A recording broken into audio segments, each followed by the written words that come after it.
मुलांच्या छोट्याशा भुकेसाठी किंवा टिफिनसाठी आज आपल्या किचनमध्ये आपण बनवत आहोत पौष्टिक असं एग सँडविच। तर चला रेसिपीला सुरुवात करूया।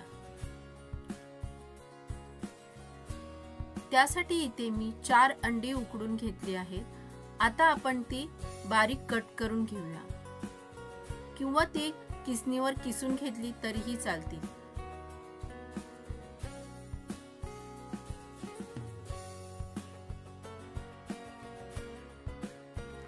इथे एका भांड्यामध्ये मी मेयोनीज घेतला आहे। त्यामध्ये थोडंसं टोमॅटो केचप घालून घेऊया आणि थोडासा लाल मिरची पावडर घालून घेऊया। आता हे सर्व जिन्नस चांगले एकजीव करून घ्यायचे आहेत।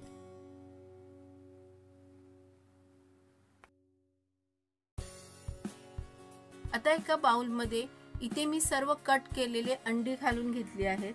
त्याच्याबरोबर एक कांदा बारीक चिरून घेतला आहे, एक शिमला मिरची बारीक चिरून घेतली आहे। त्यानंतर त्यामध्ये काळी मिरी पावडर आणि त्याच्याच बरोबर आपण इथे बनवलेले मेयोनीज घालून घेऊया। चवीपुरतं मीठ घालून घेऊया। त्याचबरोबर इथे मी पिझ्झा सीझनिंग किंवा ऑरिगॅनो जरी घातलं तरी चालेल।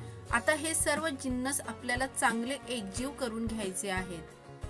तर आपला सँडविच मधलं स्टफिंग तयार झालं आहे। आता आपण सँडविच बनवायला घेऊया। इथे मी ब्रेडला थोडं बटर लावून घेतलं आहे।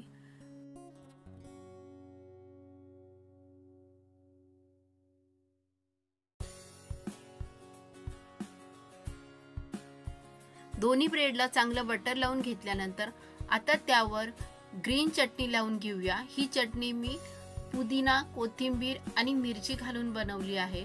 आता दोन्ही साइडला आपल्याला ग्रीन चटणी लावून घ्यायची आहे। त्यानंतर त्यावर आपण बनवलेलं अंड्याचं स्टफिंग घालून घेऊया। तुम्हाला हवं असल्यास यावर वरून चीज स्लाइस ठेवले तरी चालतील।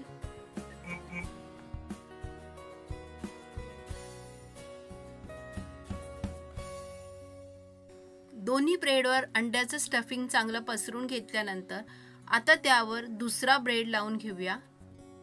इथे मी तवा गरम करत ठेवला आहे। त्यावर अशा प्रकारे बटर लावून घेऊया आणि दोन्ही बनवलेले सँडविच आपण त्यावर ठेवून घेऊया।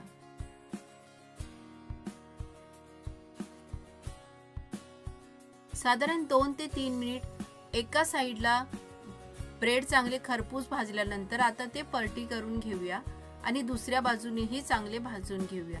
दोन्ही बाजूला चांगले भाजून घेतल्यानंतर आता ते काढून घेऊया। इथे मी दोन्ही सँडविच काढून घेतले आहेत। आता मी तुम्हाला कट करून दाखवते। तर इथे तुम्ही पाहू शकता किती मस्त असं एक सँडविच तयार झालं आहे। सकाळच्या घाईच्या वेळेत मुलांसाठी झटपट बनणारी ही रेसिपी तुम्हाला कशी वाटली हे मला कमेंट करून नक्की सांगा। आवडले असेल तर लाईक करा, शेअर करा आणि अशाच नवनवीन रेसिपींसाठी कविताची पाकशाळा चॅनलला सबस्क्राइब करा।